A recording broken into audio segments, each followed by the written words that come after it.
Welcome into our lives. And welcome to the Expanders Club podcast. We're so happy to have you. Join us as we embark on a journey of deep exploration, soul searching, and asking the hard questions. With the goal of truly understanding the most aligned, empowered, and purposeful versions of ourselves. We want to live an extraordinary life, and we're willing to dig deep to find out what it takes. Buckle up, you're about to meet a new version of yourself, an extraordinary one.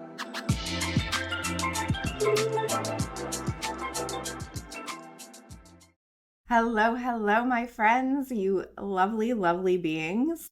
How are you? Welcome. Welcome to the Expanders Club podcast. My name is Brooke Harris. I am your host. I'm an oracle. I am your spiritual bestie, just holding your hand through this little journey that we call life here on Earth, and hopefully helping make it a little more fun, a little more magical, a little brighter, easier, and of course, more expansive. Excited to catch up with you guys today. It's December, it's Sagittarius season. I don't know how you guys feel about this time of year. Certainly I'm happy to be out of Scorpio season.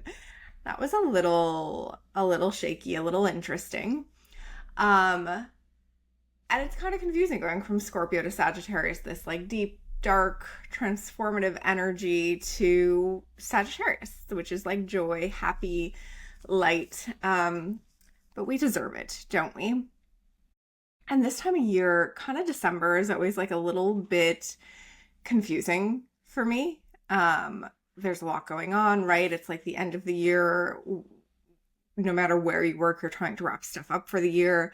Also simultaneously like stressing about prepping for the next year, holiday stuff, travel, like there's just a lot happening. So one thing that I did at the start of December, 3 days ago, is I just sat down and I asked, what is December asking of me?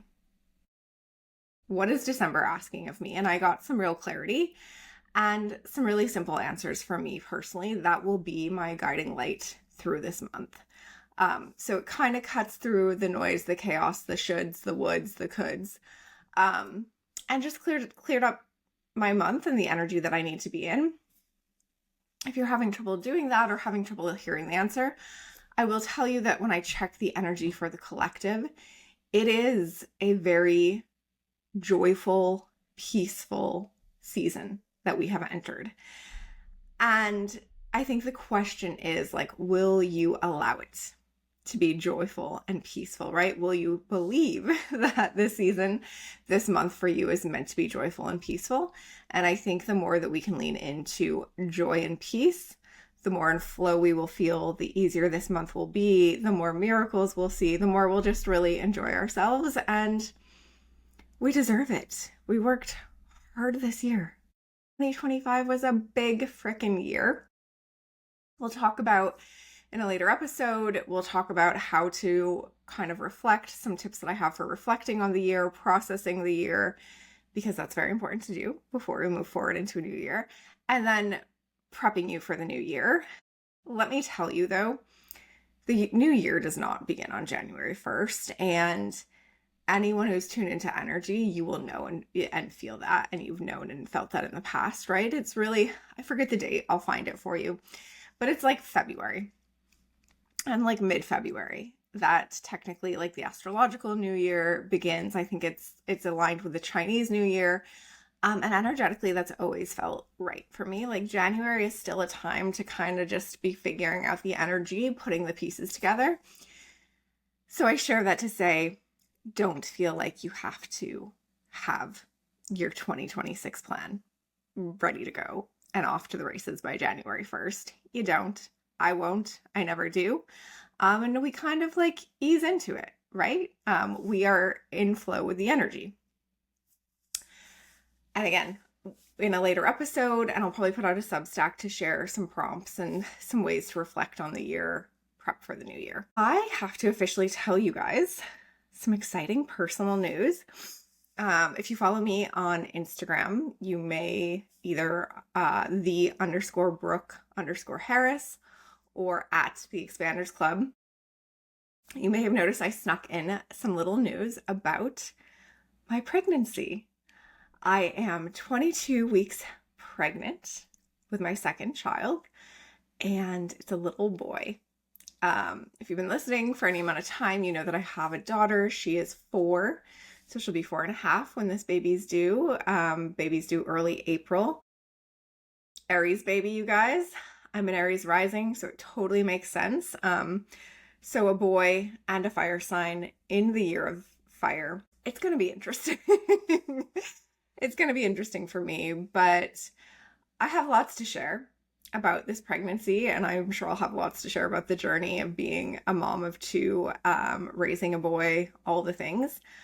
But I'll just share this pregnancy was very intentional.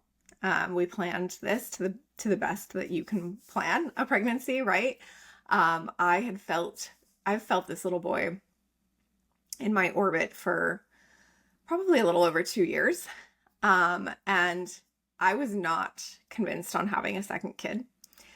In fact, I gave away all my maternity stuff. I swore after having at least the first year, she's an angel, she's amazing, but I swore that I would not have another. And my husband was pretty on board with that.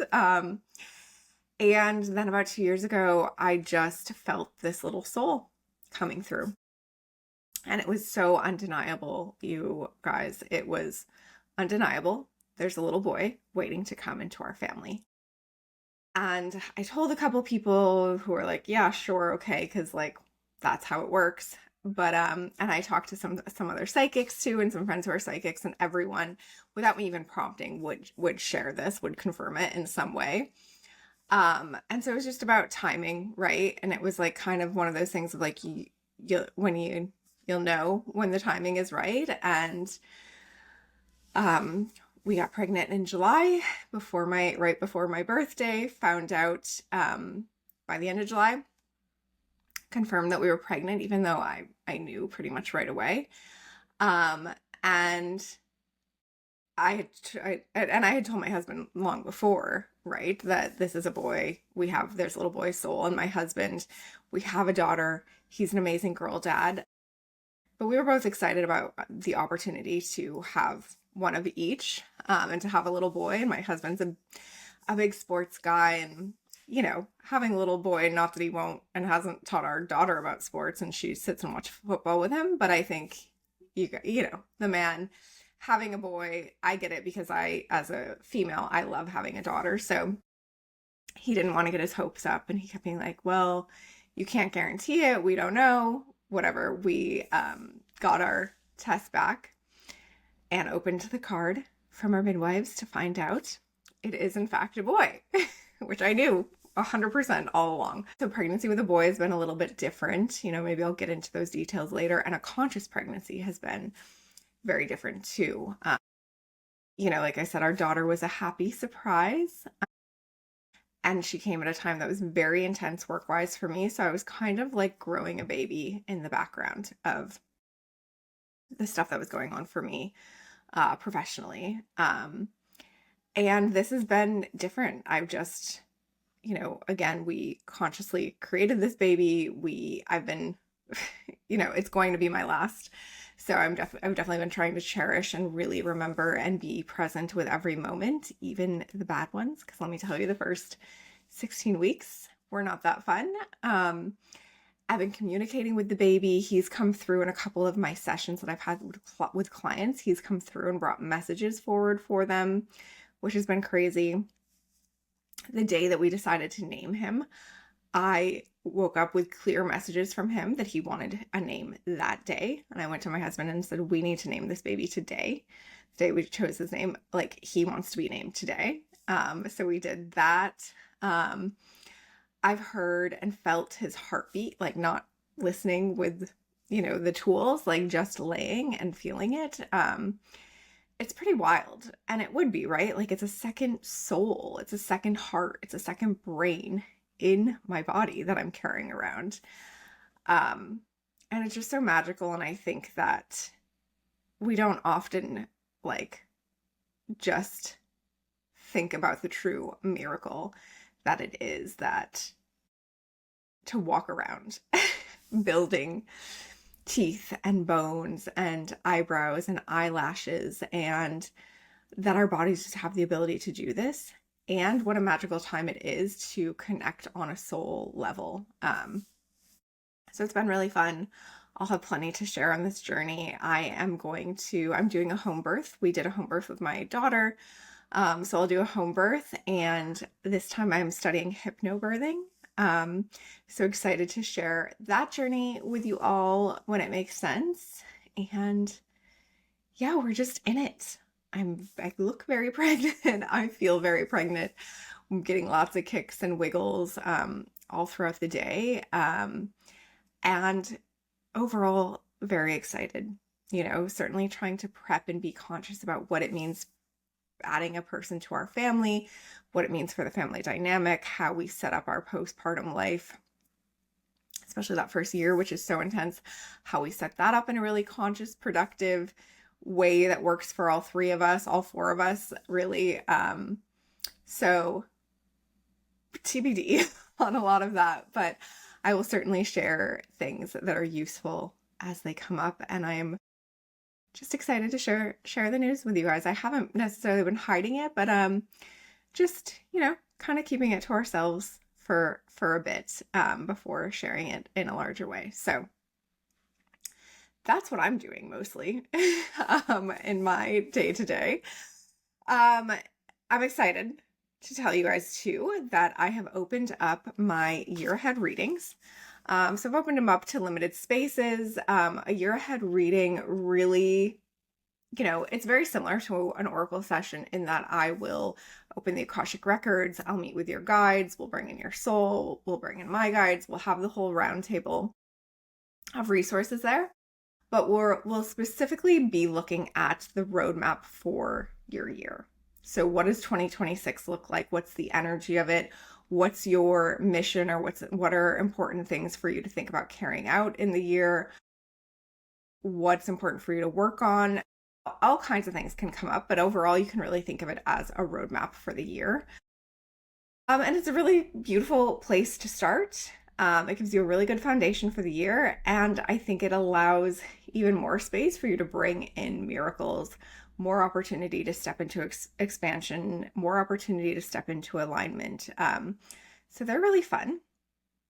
And I love you all and would love to help you all. So I'm offering a $20 discount on those sessions if you use code EXPANDER20.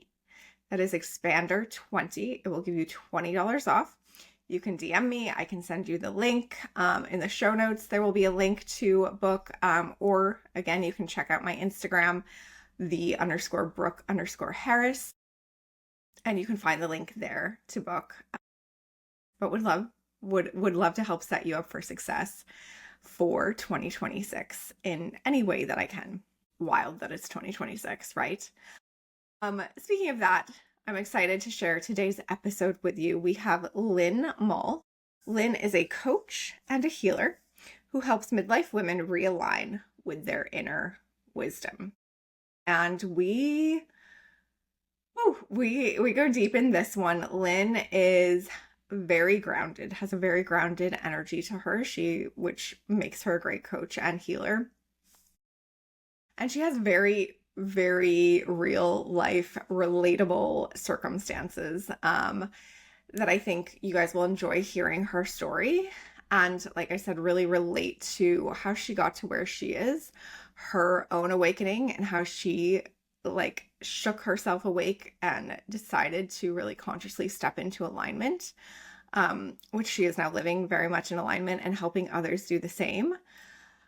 We talk about this kind of, whether it's intentional or accidental. A lot of us are having this midlife awakening. The word midlife, I'm still not sure how I feel about that, but we can call it that, right? A lot of us between our 30s to 40s are having this moment that we've talked about so many times on this podcast of who am I actually? What do I actually want out of life? How there has to be more to this, whatever the language is for you. I know a lot of you know what I'm talking about. And so Lynn really helps women who have identified that moment, right? Who have hit that moment where that's happened. And then they're like, okay, what do I do? What do I do next? And we've also talked about there's so many layers of this. There's the wellness layer, there's the nervous, calming the nervous system, there's the like just releasing of the past stories, the past traumas, there's the getting to know yourself. There's so many layers, and Lynn is really equipped to help you through every single stage of that expansion, of that path to alignment. And she goes into some detail, talks about some tools, and just is very real. It's a very real, it's a very, very real conversation. I think you guys will enjoy it. I think you'll really love her. She's an incredible resource. She does one-on-one coaching, energy work. She has a really incredible Oracle deck. We talk about Oracle decks and how to use them as a tool to kind of create prompts for the day or to guide your intuition. So you can check out her Oracle deck. We are offering, or Lynn so generously is offering a discount code on her Oracle deck. I'll link the deck and I'll add the code in the show notes. Lots of goodies for you guys today. But I think you'll enjoy this one. It's coming at just the right time where, again, we are in a chapter, in a phase of reflecting on our year, hopefully patting ourselves on the back a bit, because I think we all deserve that. It was a big year for a lot of us personally and just for the collective, and starting to think about how we prep for our most aligned, most expansive 2026. And this episode is just it's a great lead-in to doing those things. So make sure you check out Lynn on social media. We'll link all of her things on Substack. If you are looking for help with prepping and aligning for your year, I would love to book a year ahead reading with you. And as always, if you found value in this episode or have some friends who would find value, please share this with them. Appreciate you all. So grateful for you. And I hope that you can lean into the joy and the peace that December has for you. All right. See you on the other side. Okay, Lynn, first of all, so lovely to meet you. Lovely to meet you too. I'm so excited for today's conversation. It's so relevant for my life, relevant for the clients that I also work with, relevant for our audience. So I'm excited to get in, but first, tell me if I'm getting this right. You are a coach and a healer who helps midlife women realign with their inner wisdom. That's perfect. I do. I try. I try every day. And let me just say thank you, because we need that. And I think that for a lot of us, there's this idea that once we hit a certain age, we're supposed to have it all figured out, right? So I think that can be an interesting moment in life when you realize, like, oh, I don't have this all figured out. And from my experience witnessing my friends, my experience witnessing my own clients, like, we need help. We need help through that. And I want to get into all of that, but I'm guessing that you have a great story that led you to this work. So would you be willing to share that with us? Yes, of course. And thank you for having me on. I love this topic, even though it's not always the easiest topic, because it's about women really focusing on ourselves and hearing ourselves think. No matter what industry you're in, no matter how you eject out of college or the last school you were in, we're on this hamster wheel of sorts. And there's a lot of promises that were given to me, at least. Climbing a corporate ladder, get the job in finance, go, go, go, go, go. Titles are really important, in air quotes. And then I had a couple of really big aha moments, unfortunately, due to some pretty dramatic situations, which I'll get into, but it really shook me and said, what am I doing here? Why do I care if I'm a managing director on Wall Street? Why do I care if I'm on the next plane to do XYZ project? What do I really want out of my life? Now, that came really early for me in my 30s. My mom was diagnosed with colon cancer, and she's alive, which is amazing, but it was an Yeah. eight-year battle. So Wow. that was caregiving in my 30s. I was single in San Francisco, moved to New York to be closer. I left a lot of my friends, big transition time for me, but I was really good at my job and I gave it my all. Mm.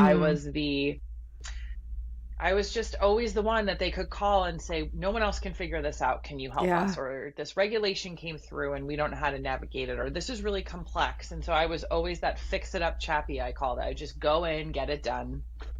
But then the promises or the carrots and the dangling of the promotions started to have a lot of smoke and mirrors. So Mm. I was constantly being asked to take on more, which a lot of us are. I was always the one to volunteer. And there was a big, big, big promotion, both financially and in title. And after I did this specific project, worked 2 jobs, they said, we don't have that anymore. We don't have that title anymore. We don't have that. Oh. Oh. That And hurts. I was like, so I worked literally 7 days a week and there's nothing. All right, I'll go back Mm. to my job. I'll go back to being I took it on the chin. The real kicker was 2 months later, they gave it to someone else. They gave that title and promotion to someone else. And so I lawyered up and I ended up not doing anything, but I had done the work. It had all been documented. So I'm living through my mom's cancer. I'm married with 2 kids. I'm on the treadmill. Mm. And then the last real wake up call was that my boss was murdered. Oh my God. What? Yes. So I'm going What? through all of this turmoil and there's all these things happening. And she was found dead in her driveway by her son, unfortunately, at the hands of her husband. Oh, And good Lord. she was the epitome of women in the workplace, Mm. mentored everyone. We knew she was going through a divorce and we had no concept that she was struggling at home in that way. We didn't know there Yeah. was abuse. Yeah. She showed up every day and I went I couldn't get that out of my head. Now Mm. it was separate from work, but I worked with her for Yes. her.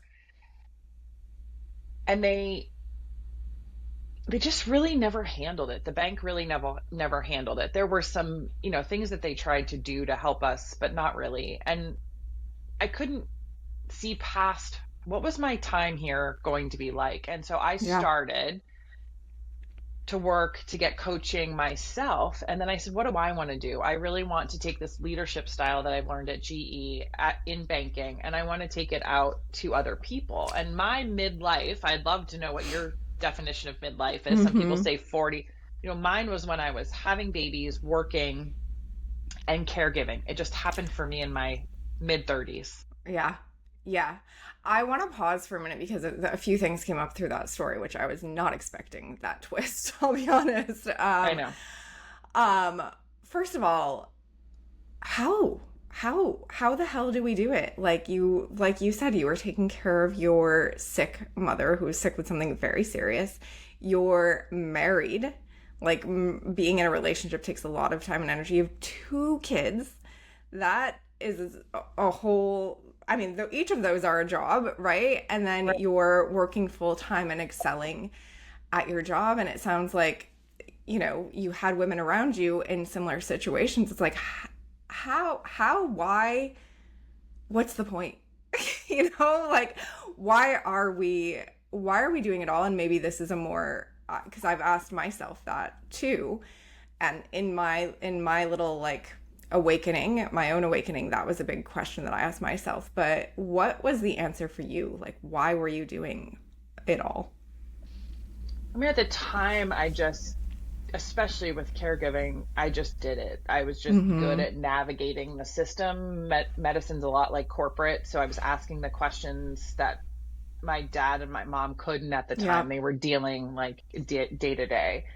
I think I missed a lot with the kids. I really did. Mm-hmm.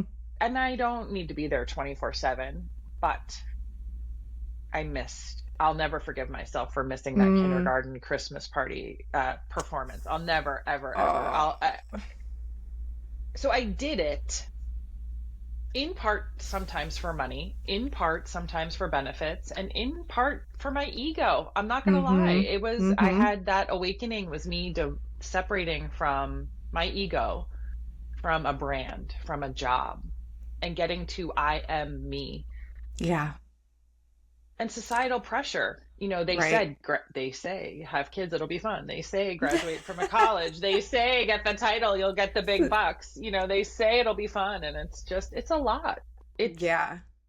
Yeah, and coming up in the era too where that was it was almost like superior to be a woman in that way, right? To show that you could juggle it all and balance it all and have it all. It was like it was this collective like proving of ourselves. We all, obviously there's some individual, we all have our own individual trauma and stories in there. But it was almost like as a collective, like we were here to prove ourselves. And then in a similar way to like in almost a parallel journey, right? Like the collective also has experienced that letdown, the collective of women. Not, I mean, it is a political topic, and I don't necessarily want to get political in this conversation, but we've seen our rights we've worked so hard to prove ourselves, right? And then we've seen we're not getting the payoff, we're not getting the raise, we're not having it all, we're not getting the respect, all of those things. So it's a really interesting journey that I think our generation kind of together have been through. I agree. We've taken it on the chin, and I do think our grandparents or even our parents were told that they would get certain things in a job, and then they did. It was the Mm-hmm. pension. It was Mm-hmm. there was a ladder back then. I witnessed it for my grandfather specifically and my uncle. I think that collectively we are awakening to the fact that we need to have a breath where we recognize what can we accomplish, what do we want to accomplish, and have that clarity. Yes. Yes. And tell me what's bringing most of your clients or most of the women in your world, what's bringing them to that moment where they have the same realization that you had. Sometimes it's age, a milestone birthday. Mm. Sometimes it's perimenopause, where our hormones and our rage get so strong that it takes us to this place of, I don't know who I am anymore. Sometimes it is like similar to me getting passed over for a job or taking a job and realizing I got the job and I don't even want this anymore. Right. Yes. And then they use the word stuck, depressed. Mostly the word stuck comes up, and they don't know who to go to. And they've been going to, which I did too, and I still do. I just got off of the phone with my best friend. You keep asking for advice from your partners, your friends, your book club, and they're like, we don't know what to tell you anymore. It's like Right. you need that third party, and it's actually better. I don't always work with people locally. It's nice to have that person who doesn't know every single Mm-hmm. detail, and they don't know. So it's like this third party removed. And I'm very action oriented. So it's different a little bit than therapy, where I'm like, all right, let's go. Let's get clear. Let's take a beat, but then let's get you going into that clarity tumbleweed where you can feel like you actually know what you want. And what did you do for yourself on your journey the moment you like what I guess what was that moment? For me, the moment was similar to what you described of like who am I? I'm in my this it happened to me in my 30s as well, like kind of like mid to later 30s, where I was just like, wait a minute. Who am I? I'm in my I one day knew exactly who I was, right? And what my purpose was. And my purpose was always tied to my business, that I was moving forward, and my worth and my value and all those freaking things. And then all of a sudden I was like, wait, none of this actually feels important or matters, or like I don't care about it in the same way. Part of that was like going through the birthing portal and having my daughter, really changed my perspective on life as of course it would. I had It no idea would. that was coming, right? But of course it would. Yeah. And then part of it was like a few other catalysts in the business. But it was like, who am I and what do I actually want out of life? And this guilt of like, have I been wasting my time? Mm. So was there one moment you're saying, or what did I do to get through it? Yeah, like what was the moment where you kind of like, I don't know, did you have a moment where you put your foot down? Because I kind of had that. I mean, the universe Mm. forced me into that, right? Like that moment of when I could ask that question out loud, I was like, oh shit, I got to do something about this, right? That was a very clear moment for me. Like I literally felt like I was at the bottom of a pit and everything was dark.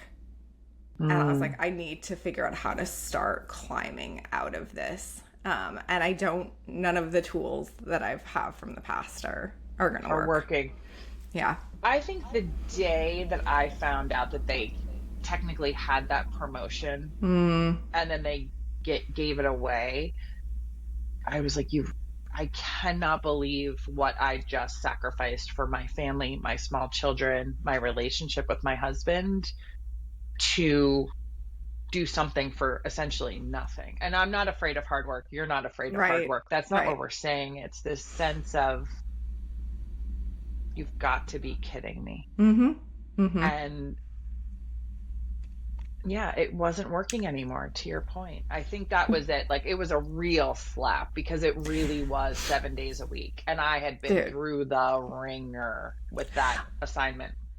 Well, it sounds like a part of a layer that I had in my moment where I was like, these people that I am work for me, I run my own business, so it's not like there was anyone above me, but I do have, for me, it was investors. Like, were those people that were your bosses or deciding on your Right. promotion. And for me, it was a moment too of realizing, like, oh, these people that I'm surrounding myself with that I have to deal with on a regular basis, like, we're not operating in the same system. Like they don't have the same values as me. They don't Mm. think the same way that I do. And actually, I don't want anything to do with the way they think and see the world. And that for me too was a big part of the layers of like, oh, this is not like I'm aligning myself with people that just are not the same and certainly don't represent where I want to be and where I want to go. That 100% tracks for me because it ultimately was the culture of the company, growth for the sake of growth, give it all up for, Yes. for no. So it's exactly that same. I was in a corporate system and I'm could go back tomorrow. I won't, but like I could go back tomorrow to a corporate job. You could go back to a different kind of investor and you could end up in the same place. I think it's about that experience when you realize the puzzle pieces no longer fit in. And Mm-hmm. maybe it's naivete or we just get so busy and bogged down that we can't see the forest for the trees. But that's why I say, like, I want women to hear themselves think, like, what is actually happening? And maybe you can't make a change. I didn't really make a change for 3-4 years. Mm-hmm. It's not Mm-hmm. immediate. Like, you didn't clear everybody out and say, get out, right? It's you have to Right. process through it. And I had some spiritual awakenings in my Reiki training that were so profound and Mm. inexplicable. You had to trust the universe, and have since connected to spirit guides and connection to a higher power that helped me see that I wasn't wrong in my questioning of Yeah. some of these systems that were in place. So tell me, what was the first step in your journey? Let's say you had the moment, the defining moment of like, this isn't working for me anymore. What did you do next? I called a coach, a friend of mine who worked in Mm-hmm. big business out in San Francisco, and I trusted her implicitly. And I said, help me. And she started to peel back the layers. And one of the coolest things she did was had me email 20 people that I was loosely linked to, not friends, not family, couldn't be someone I worked with directly at that moment. And I said, what do you see me doing? It's obviously a more complicated set of questions. And it came back with coach, leader, teacher. And so I kept down that breadcrumb. And then really soon after that, I took coaching training and I thought, what's the worst thing that happens? If I take this training, I can use it for work. Yep. I didn't really Yep. totally know. And then Reiki was a pleasant surprise out of curiosity, having lived in San Francisco, spent so much time on the West Coast. I was just curious and I'm always into learning. I'm like, I'm just going to do this for me. I just kept layering up. And then once you learn something, you can't unlearn it. And I love Yes. sharing. I'm doing IFS, a certification now in Amazing. internal family systems. It's just like, I just want to keep adding to my toolbox. Yes. And I think too, like, there's so many gifts from the universe within your story, right? Like, the work that you did to listen to your intuition on Reiki and have that path open, the gift that the universe gave you truly and not getting the promotion, right? Imagine had it all worked out. Imagine it had all worked out. You'd still be working like a dog, missing time with your kids and family, like more burnt out than ever. Like, what would have stopped you? You know, you would have felt Mm. like you had success. You would have certainly felt like you had outward success. Like, would you, and this is the, to me, much more scary than the awakening is the ignoring of the awakening. And you know, and I know that has such like the energetic weight just builds up and builds up and builds up. And that's where, I'd love to hear your perspective on this, but where I see people really battling with real stuff, to me, a lot of times it looks like, from an energetic perspective, it is the ignoring of their soul, the ignoring of their awakening, of the calling of like, hey, it's time to change and do something different. And I did that. Luckily, like, I went through it when I was young enough where I had time to Right, smarten same. up, right? But it was like, when I look back, and you don't know when you're in it, but in hindsight, like, what I labeled as resilience was me just freaking ignoring the signs, It's a tricky word. Yeah. That's a very tricky word, resilience and grit. We all need some grit to unload the dishwasher one more time, but like it's Right. that core of who you are. That is maybe the best question that, or the statement, what would have stopped you? God, that's a beautiful question. I'm going to use forever now. I mean, that you're on this treadmill and what will. So I will tell you, I agree. I used to come home from college at Thanksgiving and sleep for 2 days. My mom would be worried, checking on Mm-hmm. me, right? It's like the letdown after finals, the Yeah. letdown. I know I have a long weekend with my family in my safe place, and I would get sick, I'd get bronchitis, I would sleep. It's that Yes. same idea. We hold in, we're so stressed. We got to get to this appointment, we got to get to that appointment. We're constantly trying to navigate all these things, zero space in our calendars. I used to have to ask permission to use the restroom at work. What? What? You're like, excuse me, is it okay if I'm a couple minutes late to the next meeting? I have to use the restroom. Like, what? What am I doing? I'm not in Yeah. kindergarten. I'm not Yeah. in kindergarten who's going to go Yeah. draw in the bathroom stalls. Like, this is, so you get to this point where you're giving your power away, your decision making away, your brain power, your creative power away. And I do believe that multiple people, including myself, have had surgery after they've left these big corporate. Mm-hmm. It doesn't have to be corporate. It could be any stress. It could Mm-hmm. be, I have a lot of female physicians I work with who are leading groups, CEOs, COOs, right? We hold it in, and then whoosh. So for me, I had a rare cyst on my tailbone that started to grow. I Of had to get it course. out. I know many people who have had back surgeries, knee surgeries, almost right after they either come to the realization that they're leaving or after they finally leave. And I'm a big proponent of work. I mean, you and I are very motivated women. Mm-hmm. All of my clients are as well. It's not about stopping and totally, it's about that idea of making decisions that align to what you need in this stage of life. And for me, midlife, I realize I only have so much time left, as cliche as Yes. that sound. How does someone start to figure that out? Because again, I think a lot of us are getting to that place through these really intense catalysts. um, and feeling almost like, again, like we're down this dark pit. How do you start to figure out what is even, who, answer the question I had, who am I? What do I actually want? What is actually important to me? How do you guide women in starting to answer those questions? I think there's a couple of ways. First of all, get the checkups, get the medical work Mm-hmm. figured out, use Western medicine where appropriate, use the acupuncturist, use the people who can bolster you to feel your best so your brain is most clear. I think that runs in parallel for me Yes. anyway. The For me, nervous system, we don't even know how much we need that to be in balance to like right. activate all the other pieces. Yeah, that's a really great point. And it doesn't have to be very complicated, but I think that is so important. Get the checkups, talk to people. You have to piece it together yourself. But then the other, it's three pronged for me. It's vision, values, and priorities. Some coaches miss the priorities piece because we do have Mm, mortgages, we do need right. benefits, we do have investors, we do have the things. We can't often blow up our lives or leap. I certainly didn't leap. It was such a long path. What do you need now? What is your vision for the next year? I try not to go, COVID taught me not to do the what's your plan for the next 5 years? That's Just take it 1 year at a time these days. 1 year. And maybe you have a 5 year dream life, the second house or the book you're going to write, but like, what are we going to do in the next 12 months? Because Mm-hmm. you can see the seasons through that. What does your family need? And then you look at what are your values, your core compass, and not your future state values. I can never say patience is one of my core values because I'm still so impatient.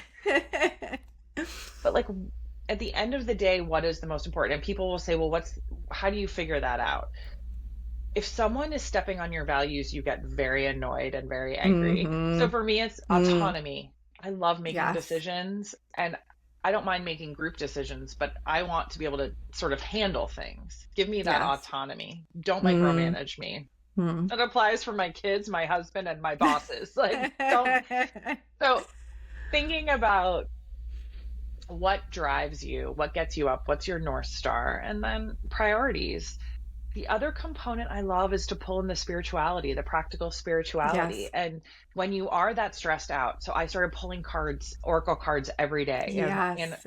now I've Yes. since slowed down and ritualized it, but I have created rituals that support I just need a nudge from the universe. Give me, my birthday is 11/24. Give me 11/24 on the clock and I'll call it out. I'll say 7 times in the next 3 days. So I know I should write the book proposal or whatever the Yes. thing is, but I get incredibly specific with my spirituality to bolster all of this thinking. I lean into the feeling, I lean into that energetic practice.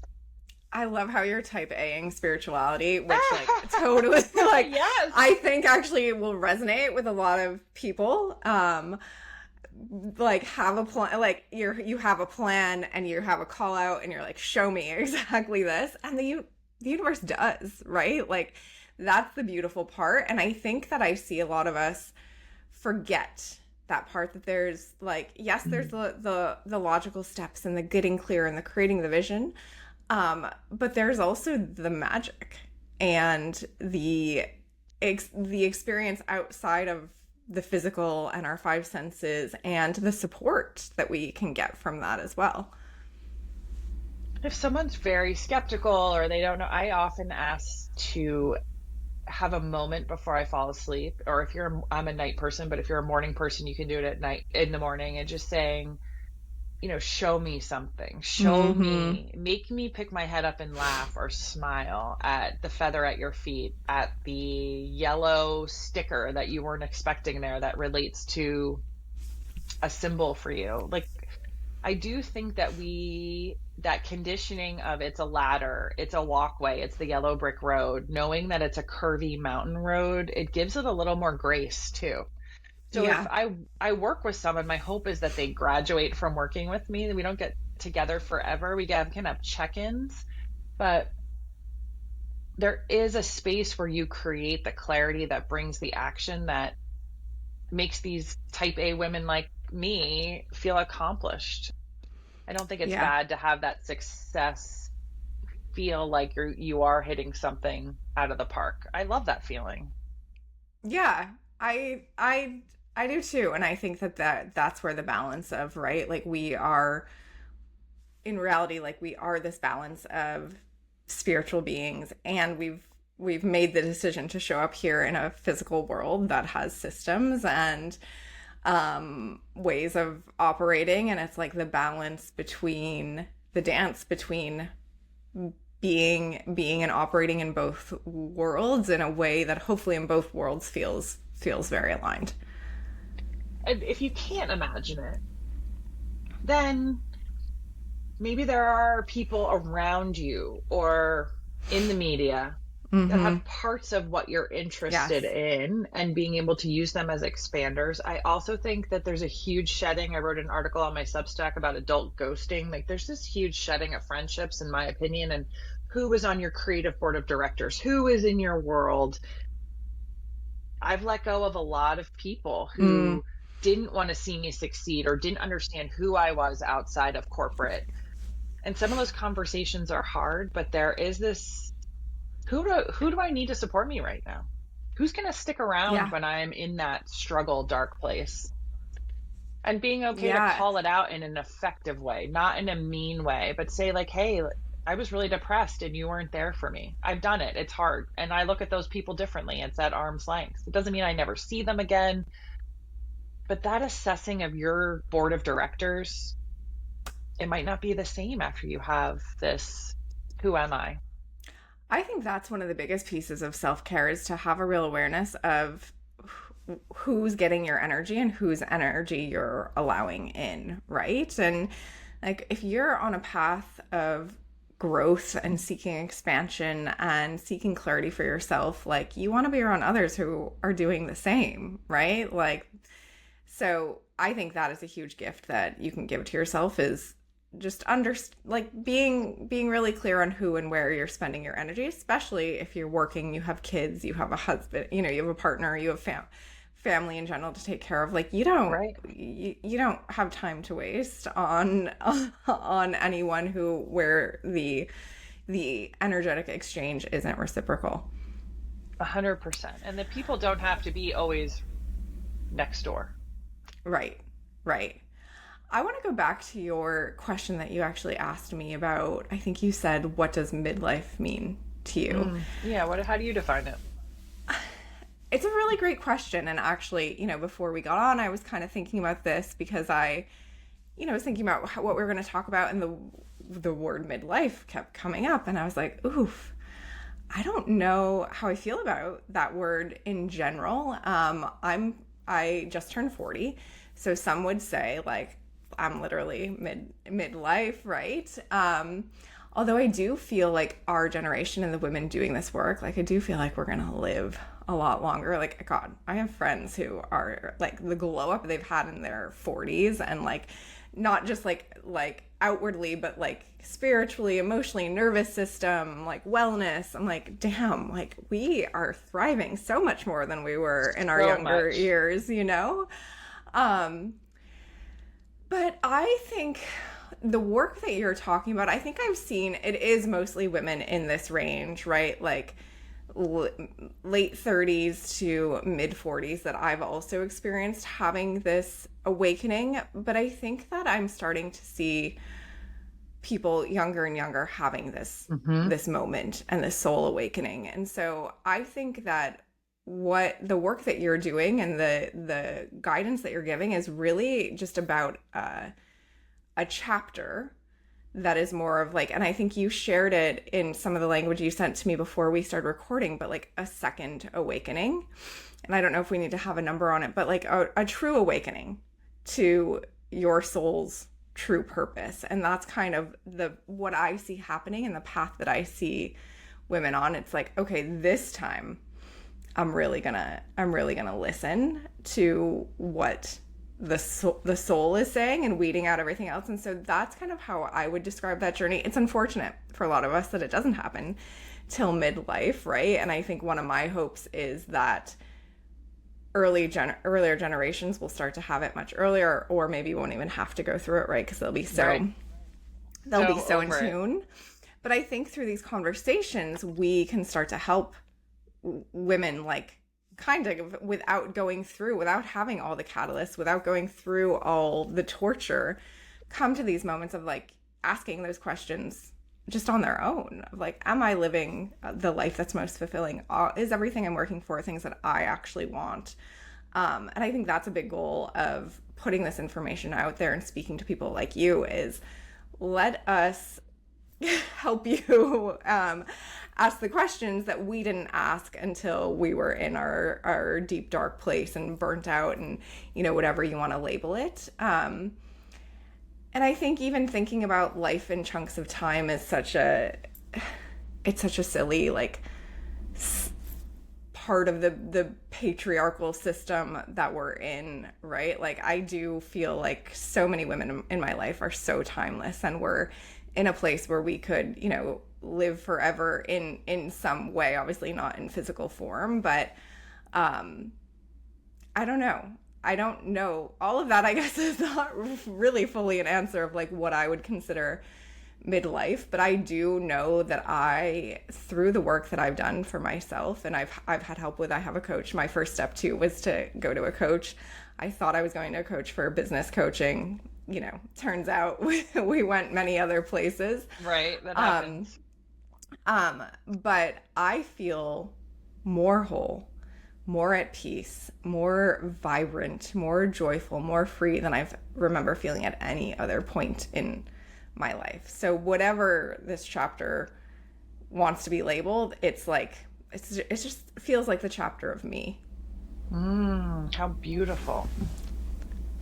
I like the word vibrancy. I like that the milestone, whatever it is, it kicks us into a different gear, and it doesn't have to be a faster gear.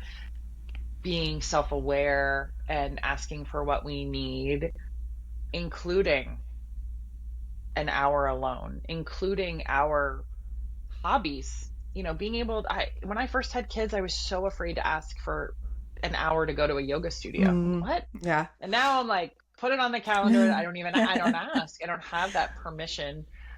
Giving yourself space is really, really important. And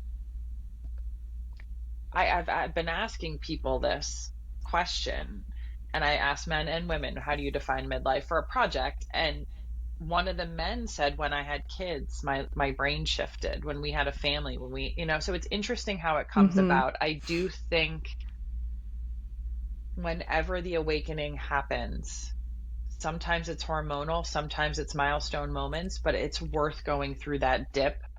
Yes. So you can reclaim your voice. I like that. The reclamation. Yeah. Yeah. Yeah. It's just so difficult to feel like you're doing it alone, and you're not. And there's a lot of people who can help. It's funny though, you say, I have a bunch of several clients who are in their 20s, like 25, about to go through their Saturn return, who've already caught on to this. So I think you're right. I think the generation behind us is on it. Yeah, and to me, like I said, the most simplified version of the experience, and again, what I see with my clients, which, I don't know how much you know about my work, but I'm opening Akashic records. I'm doing like a little bit more in the psychic reading world, but everyone's coming to me because of some, divorce or some big catalyst has happened in their life. And I always see it's like that moment where you get to decide, am I going to wake up and listen to my soul? And usually when you have those catalysts, it's because your soul's like, hello, hi, we're done. Yes. And it's a moment to choose. Like, am I going to knock it off and, do the work to remove the conditioning, the stories, whatever it is, and truly align, listen to my soul, tap into that intuition? It's a very spiritual experience. And of course, I lean heavy that way these days just because of the experiences that I've had. But I think once you start to tap into that world, you're almost like, oh, well, it's kind of all, it's like 80-20. Like, my life is like 80% spiritual, like working in, the other dimensions and energy, and like 20% here, feet on the ground, in this physical world. And I'm grateful for the physical experience because it teaches us so much and helps us grow spiritually too. But that's what I think the moment is actually. It's like your soul, your soul, you probably, it too, in hindsight, you probably had your mother's diagnosis was a moment where you could have stopped and said, wait, what's important to me right now? Having a second kid, you could have stopped and said, wait, how does this change my perspective? What's important? Like, we all have so many of these moments in life. I have so much. The universe was literally like beating me over the head. And I was like, nope, I'm good. Like, girl boss, I can handle this. Like, look how more resilient I am than anyone else that you know. And like normal people, most people this would crush them, but look at me go. Like, Same. And the universe was like, God damn it. Like, how do we get this across? And for me, it was just extreme burnout, Lyme disease, like mold poisoning, like these things that just like put you literally like bury you in the ground and put you in bed. And I did. And then of course you start all the treatments for those things and like they help a little bit, but really the thing that got me over the hump and got me out of bed and on the real healing journey was that acknowledgement of like, okay, I'm ready to do the work. I'm ready to align with my soul. I'm not ignoring the voices anymore. I'm going to find out who I am, what I want. I'm going to get clarity. I'm going to live my biggest, most expansive, what I'm meant to be here for life, even if that's not some big thing. You have to let go of a lot of the ego too, right? Because you're like, well, what if my purpose is to just be and like raise the best kids I possibly can? Like, can I be okay with that? Right? So it's a really wild and interesting journey. And I love the gifts and tools that you have and maybe that you bring to the table for your clients. Maybe you can talk about that a bit, because it's not just coaching. It's not just getting your nervous system set up. It's not just eating right and health and wellness or like finding the next right job, right? It's this like, it's so nuanced and layered and takes parts that you don't even know to ask for help in or that exist. A lot of my work is seeing through those layers. So a lot of times clients will say to me, how did you know that?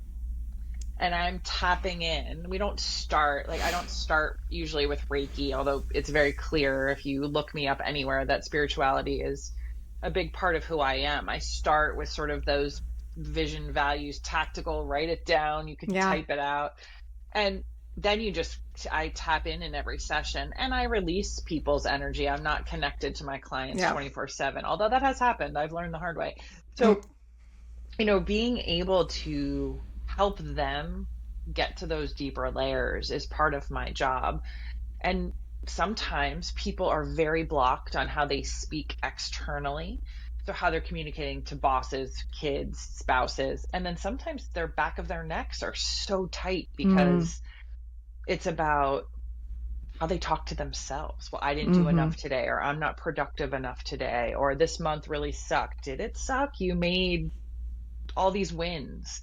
Right. So it's creating that balance. And then often it's releasing codependency, moving out of the shadow work and filling into their, like you said, maybe I'm just the magnifying glass to get into their best, most clear self and to let them have a space where they can feel that.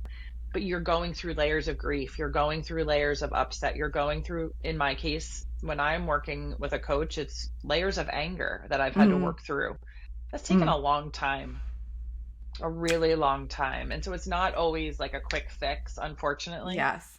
In this day of dopamine hits. And it's, we've got to do the work.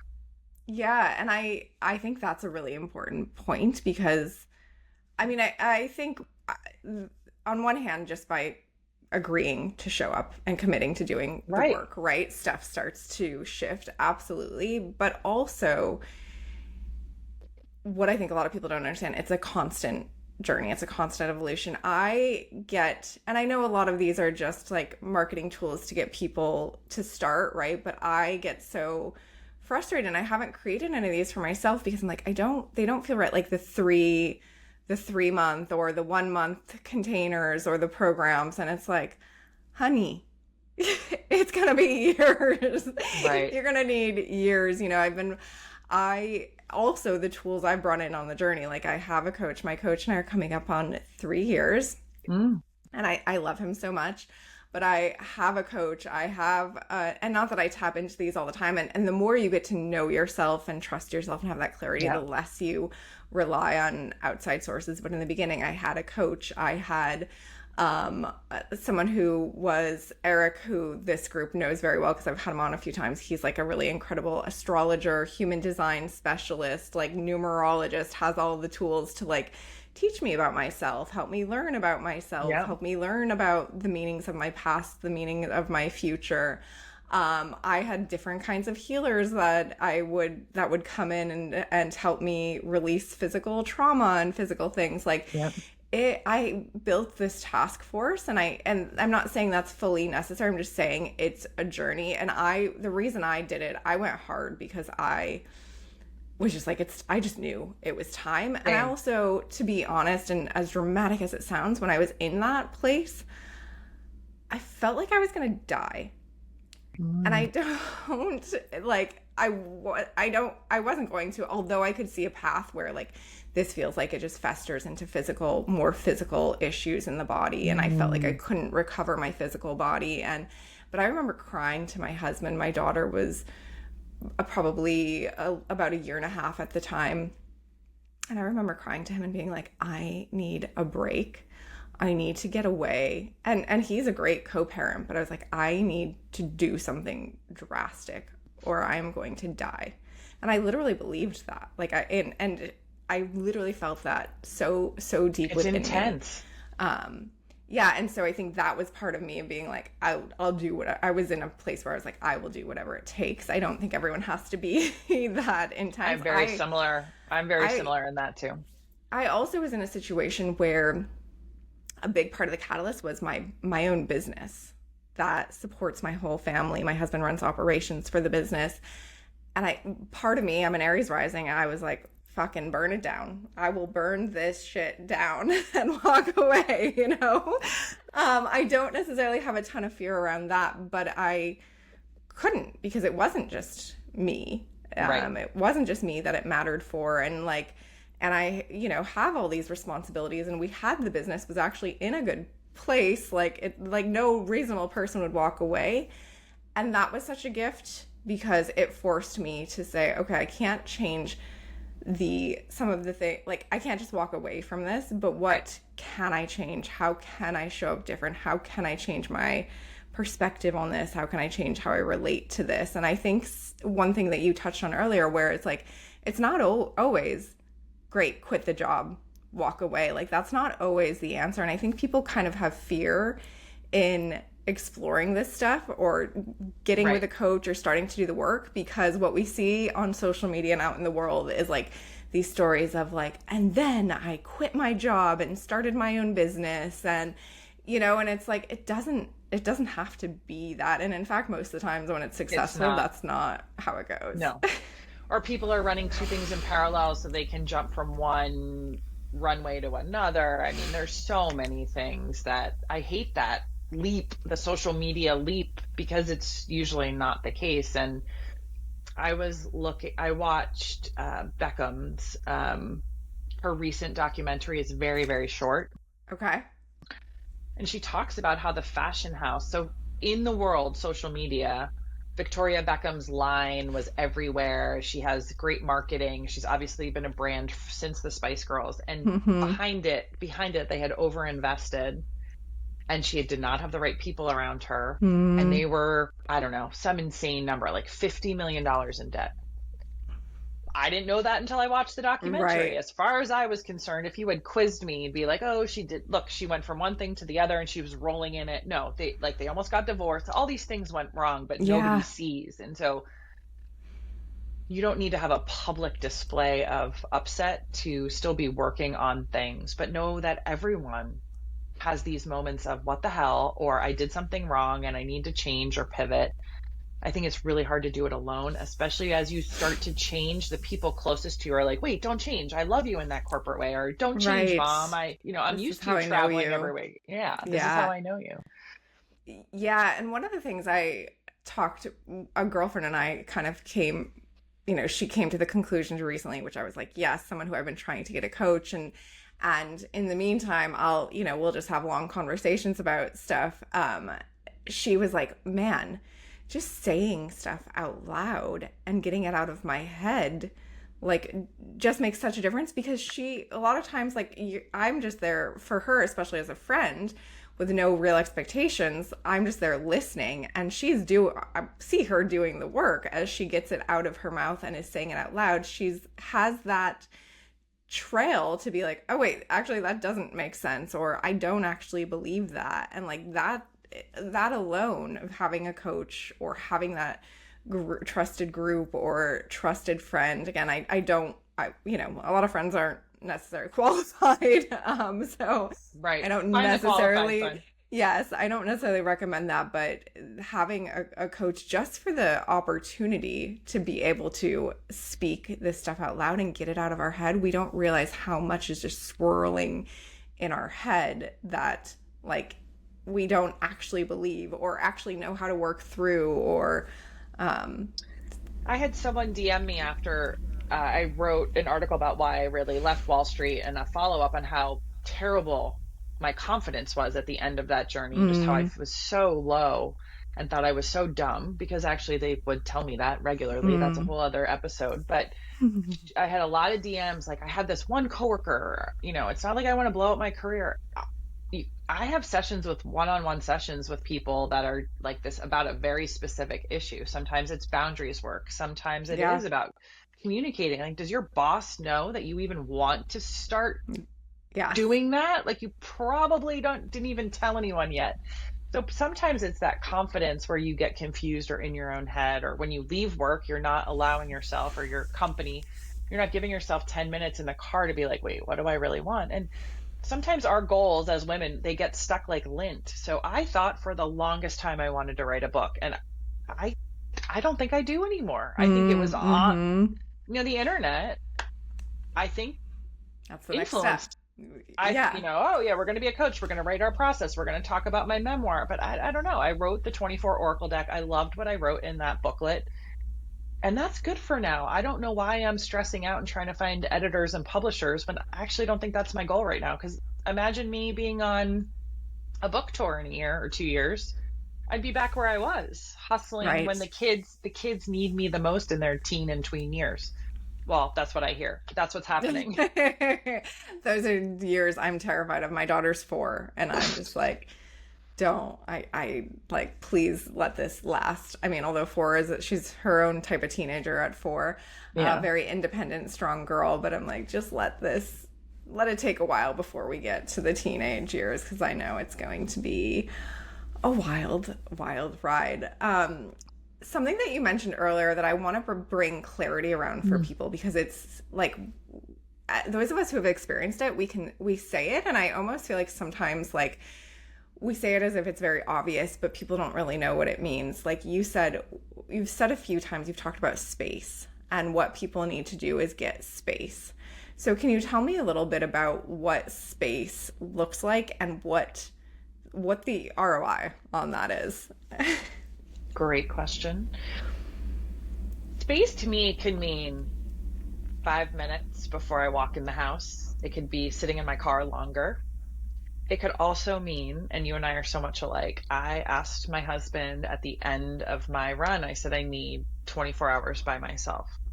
And I booked a hotel room, and I've done it a couple of times now where I just went somewhere not too far, driving distance, and I went alone with a journal and went out to dinner by myself and really Mm-hmm. had some questions that my coach at the time or friends or I was really working through, and I journaled it out. It took really long walks and didn't have to pick anyone up or Yeah. fold laundry. It can come in many ways. And the reason that I know this to be effective is scientifically, we have the Artist's Way, who is a well-known book, 12 weeks or so, I think it's 12, and you go through these exercises, and every week she suggests that you take yourself on a date. And one night it could be walking in your neighborhood, but there's this idea of pauses. I Mm-hmm. usually joke no one can have an eat, pray, love moment where we pick up our lives and move to Italy and, move to Bali and have these spiritual awakening in a year long. Like most people can't do that, nor do I really want to, but Right. you can create pockets of space even once a month. So my situation now is that once a month on a Thursday, I have an adventure. Now, again, no one has to do it for as long as I do it. I take a half of a day, I look around, and I say, what do I want to explore today? Maybe it's a new coffee shop. Maybe it's a yoga class. Maybe it's a trail. And I just give myself that hour to be, you know, listen to the trees and the leaves crunch, listen, go to the water, go on a beach walk, whatever it is. It doesn't have to be, you just need to give yourself time on your calendar to do it. Yeah. Yeah. It sounds like a lot of the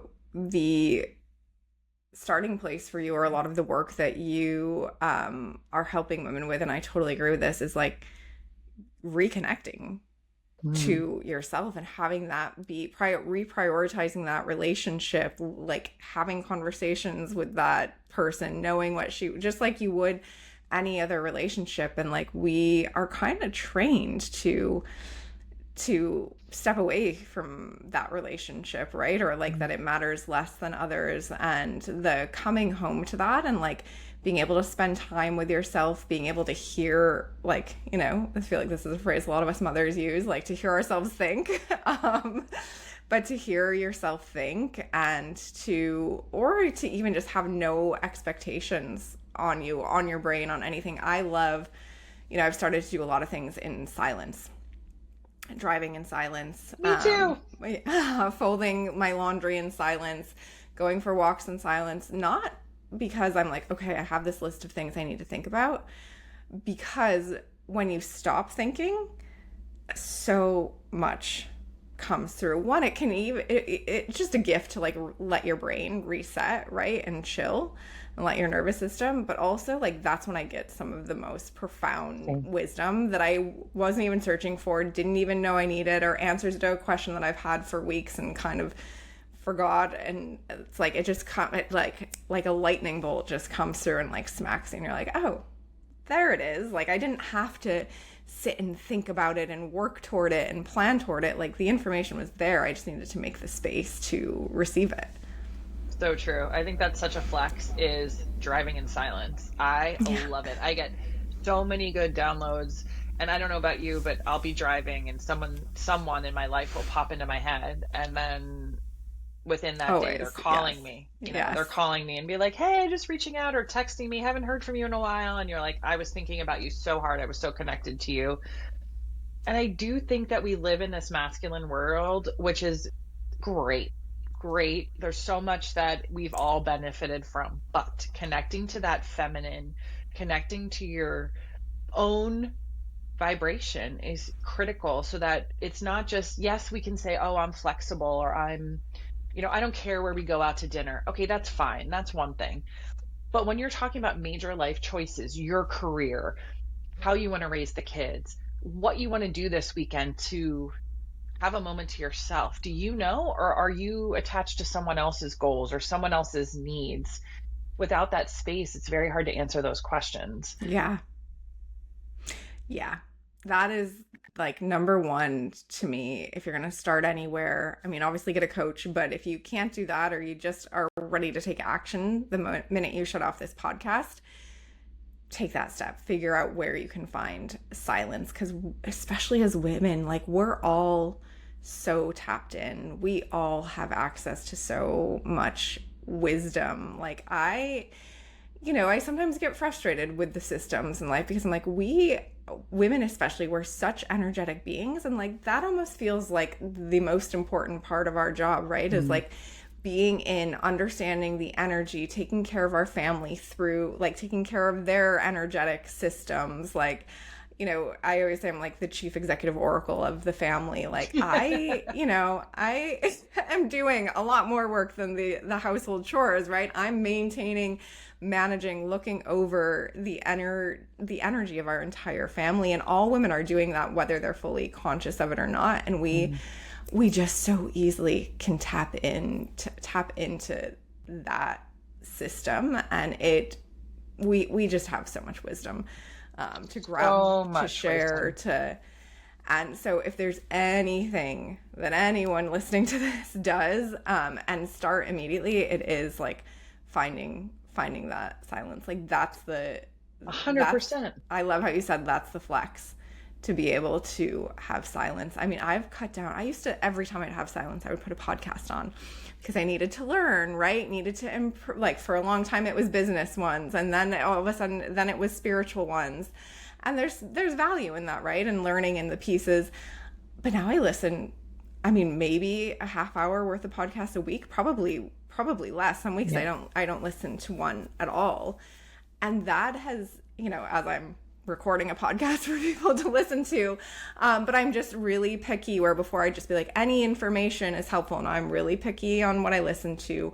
What's the energy of the host and their guest? What's the title? Like, do I feel like I'm going to get more value out of this than just being in silence? With Or do myself. I need something that could trigger something that then allows me in that silence to have some downloads? It's been a huge game changer for my life, Same. for sure. People have started to say to me, it started after my first Reiki, that I started to look different. And I think that glow up that you talk about is because I'm more confident, and my confidence was destroyed for a really long time because of the system I was in, and I Yeah. wasn't given the space to speak how I needed to speak. But before I came out of the spiritual closet and really came out as a full-time coach, that you don't always have to share that you're changing immediately. I also don't want people to think that Yes. you have to be like, I want to insert name of thing, or I want to learn about, and then you blast it everywhere. You don't even have to Yes. tell anyone. You can do a lot of this work in a contained space, so you're not nervous. The people around you aren't as nervous. You can stair step into it without blasting through it. It's Yes. very gradual. That's a really important message too. Also, I really like that, because yes. I mean, I think a lot of us, as we learn, we want to share, right? But it's like, what's caught up in that also, right? Your need to share. There's probably some conditioning caught up in that. You mentioned an oracle book. Can you tell us about that? Yeah. So the 24 Oracle deck, I was born on the 24th of a month. It comes in this cute little box, but it was a divine download on one of those weekends, 24 hours. And the deck comes with a little booklet. We'll give a little coupon code Cute. in the show notes. Really Okay. simple. To our point, the deck itself is drawn and illustrated with a lot of white space, so you can look at a page, lineage here for you and your records. You can even never use the booklet itself, but it has a lot of prompts. I have artist friends who pick a card and then use it to inspire a painting. I do it now on a new moon. I'm all about the new moon right now. Yes. And it's a way, people, when I was so overwhelmed all the time, people would say, what's your mantra in this yoga class? Or what is your mantra of the month? I'd be like, I don't know. My brain is full. So just using a tool that's so simple to be like, okay, maybe I need to focus on my DNA and my lineage and those women who have come before me who have paved the way. I just love using it, and it's fun. Sometimes life can be Yes. so serious. And so Yes. having that moment. And I often pull cards for friends now, I'll just say. So if anyone listening wants me to pull them a card and do a little energy reading, I'm happy to do it. But I'll do it. I'll be like, Yes. I was thinking about you, Jen. And then I'll be like, I took, had a moment with this card for you. And I love doing that. It's a fun way to connect.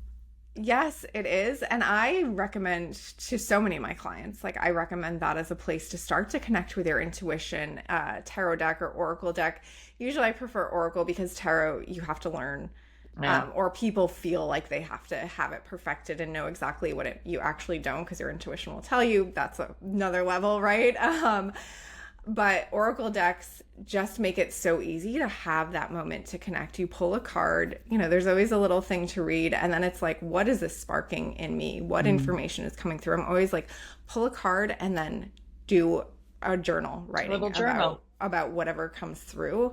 And that oracle card and that channeling journaling are two huge steps in connecting with your intuition, and also believing and like giving you proof that there's something beyond the brain working for you, right? Like it's one of the ways I started where I would pull a card, and I started with oracle cards.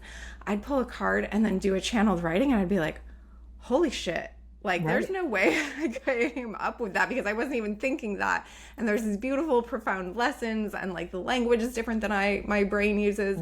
Right. And and I would do that every day and start to realize, okay, there's something bigger at play, until I could actually hear the voice and get the visuals. And then it was something that wasn't outside of me anymore. It was my internal voice, my soul, that I was hearing and getting this information from. But I swear by that as a Same. tool to be like the first step to connecting to intuition. Same. And I'm traveling this week to a small group up in Connecticut. I do a lot of work up there energetically, and we do the same thing. And now there's a couple of women who I am now connected to their signs, and sometimes continue to channel for them. It's not random, but randomly it'll pop up and check in on them. So I do think that there's this higher connection, and women's intuition has been talked about forever. And it's being able to hear your own, give yourself some credit, some pats on the Yeah. back. It's so beautiful, and it's really fun. I don't know about you, but sometimes I just smile. I'm like, this is amazing. I was really Oh. nervous, so nervous about flying. I've gotten weird about flying, but I was really having this hard time. The weather was goofy. We were headed somewhere as a family, and I said out loud in the car, I said, I asked for a symbol of a green alien to make sure that so we got That's to a the risky airport. one. I said, I want a sign of an I know. I said, I want a sign of an alien to make sure this flight is going to be okay despite the weather. Don't you know it? We get to Newark Airport, and the woman in front of me at the kiosk, my kids still talk about it, had this very fancy Louis Vuitton purse and a Louis Vuitton alien head keychain. And you just burst out laughing. And the kids are like, why are you laughing? I'm like, the flight's going to be okay. It's like, you really can't make it up. It's just so Yeah. beautiful to feel that support. And I want everyone to feel that even when you're low, and I've been low post surgery, post inability to move, I've been depressed. So it's like, that's when then I really tap in. But you've got to do the Yes. work. You've got to do Yes. the work in harmony and not let it go during the good times too, because then it's really hard to tap in when you are depressed or you have a loss of something. You need to sort of keep that muscle, that spiritual muscle up, in my opinion. No, I totally agree. I think the goal is to just be operating. So, how I like to describe it to clients of mine is like, you start with, or at least this is my experience, you start with, like I said, like hearing. When you start to tap in, you're like, okay, for me, it was in my right ear. I would hear like a little voice. And you know what I mean by hearing. It's not like necessarily hearing. So I'd start to hear it first started up here. Like I was getting information from up here. And then it came down to my ear, then to my shoulder. And then through a lot of work, it just came to full alignment within my body. And it's like, you're not asking, like, yes, I love my guides and I'm so grateful for them. But I usually don't use them for me much anymore. I'll use them when I'm tapping in for a client, right? Same, Because, same. because it's the goal is, and it's, I'm not perfect with it, right? Like I have to work at it every day, but the goal is you're operating in what that full alignment is that voice is no longer outside of you. It's like you and that voice, your soul, to me, your higher self, whatever you want to call it, you're just one. And then that's Yeah. the place you're making decisions from. That's the place you're breathing from. That's the place you're making time for silence and understanding your priorities, and the place you answer questions from and decide how your day looks. And that is so worth it. It's so worth it. It's so worth the work that it takes to So get there. worth And I it. think that's why those of us who teach and heal and work with people, we're so passionate about it, because it's like, man, if you could only understand the reward, and you don't get it until you get it. And I've had like a handful of clients like really get to the place where they get it and they're just like, holy shit, holy Right. shit, you know? So um, profound and yeah, beautiful, and it's profound. And it still shocks me a lot. I'll be like, is that message for oh, me? And yes. I'll say the word, and the client's like, I can't believe you just said that. That's like, and I don't call myself a medium by any stretch, but those guides that come through are so incredibly strong now that it feels that alignment feels fantastic. Now, I also have to recognize I'm working on a decision for myself. And sometimes the answer is no, and you don't get the sign. And Mm-hmm. sometimes not getting the sign is the sign. And Mm-hmm. I think that's why I had a funky morning, because I was resisting what didn't come through that I asked for over the weekend. So you really have to know, you have to give it space, time, and let it let it show up. It's so much easier to do the work for someone else and to Right? tell them what the path looks like, you know. Yes, and hear their guides and know what their highest soul is best for their highest soul. Yes, and that's where oracle cards get fun, or tarot cards too, because the cards never freaking lie. If there's a question that I know my ego is getting in the way of, I'll take it to the cards, and every time I'm like, I damn know. it, like it's not what the ego part of me wants, but like whatever, there's that I've worked that trust and surrender muscle, and it's all gonna be fine. And they're always in hindsight, just like with you not getting the promotion, all of those pieces, like in hindsight you're like, that totally made sense, that totally set me off on a better path than I was imagining for myself. Mm, So um yeah, Lynn, this has been incredible, such so fun. great information, such great tools, such great inspiration. Like, no matter what part of this journey you're on, like, I think a lot of these pieces are things that we can all relate to, and also actions that we can all Mm. start to take immediately, and questions we can start to ask ourselves. Last question.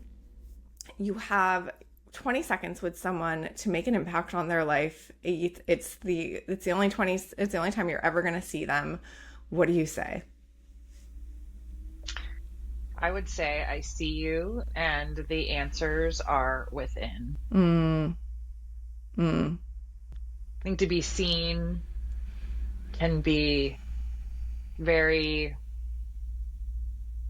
big, and I want mm-hmm. people to feel seen. And also, you touched on this, is that sometimes we do get a team of people to help us, and then as you get more confident, clarity, those people, although we use them sporadically, they're not as in the forefront. So just knowing that internal answers are there, and to Yeah. trust yourself. I Yeah. wish someone had told me that at the beginning, even though I still would have gone through the journey, but I had to piece it together. Yeah. That is so powerful. So many people have never had anyone say that to them or ever felt seen. And it's life changing. It's one of the things that I like ask for all the time with my daughter, is like, please help me to always see her, you Mm. know, to always really see her and like guide things from that place. Because it's life changing. It is. And I have one daughter who teaches me something every day to that effect. So you get the kids, Yes. you need to keep that mirror up. But oh, that's beautiful. I'm also Yeah. gonna hold that. Yeah. Well, thank you so much. Can you tell people how they can find you, or how they can work with you? Absolutely. It's pretty simple. Lynn Mull everywhere. So Lynn Mull on Substack. My website is my name, and then underscore Lynn Mull on Instagram. And you can contact me there. Perfect. And we'll tag all those things. We'll put a link to the Oracle deck in the show notes, so you guys will know how to find Lynn. Please definitely follow her on social media. It sounds like your Substack is a great, juicy place. So I'm definitely going to be subscribing to your Substack. And I just thank you so much for the work you're doing, the wisdom you're putting out into the world. And thanks for everything that you shared with us today. Well, thank you so much for having me. We could talk all day, clearly. Yes, yes. All right, friends. We'll see you soon. Bye.